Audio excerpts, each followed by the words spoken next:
All right, we beat the eggs, probably only about 3 minutes. We don't need a full 5. And now I'll gradually add 1 cup of sugar while I continue to beat the eggs.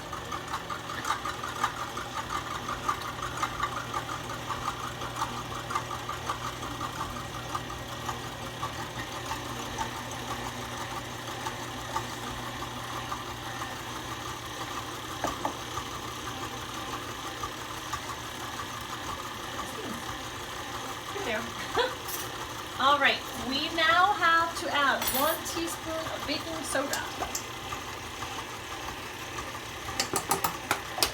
half a teaspoon of cinnamon. Now that tends to get stuck on the side, so I'm always using my scraper while I'm mixing to make sure everything's off the side.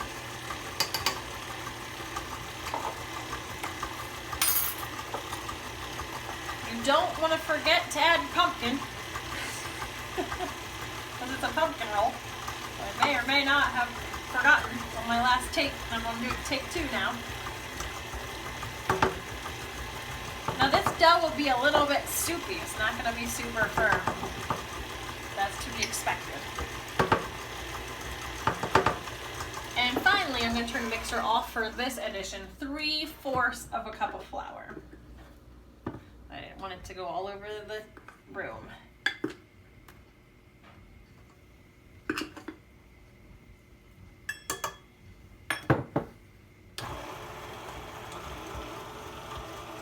Now while this is mixing up, I'm going to show you how I prepared my roll, or my pan. This is called a jelly roll pan, I believe. It's pretty shallow. It's 10.5 by 15 inches, I believe. I've got parchment paper on the top that I've sprayed with non-cook spray. That's probably the most challenging part, is pouring your dough in here and getting it all the way to the corners.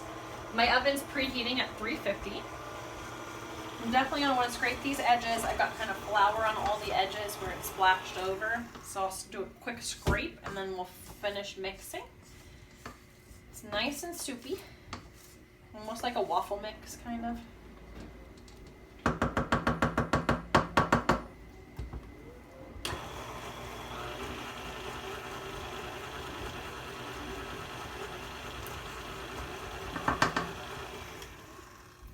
Alright, let's head over and put it in the pan.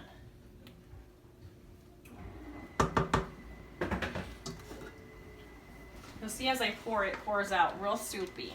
That's normal.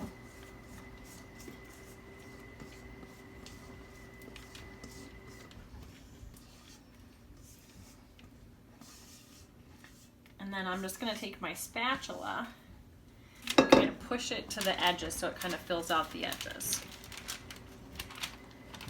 You'll probably be baking this around 12 minutes, but you will notice that it starts to get brown, and you can poke it with a toothpick to see if the centers are done. So we will see you guys in about 12 minutes.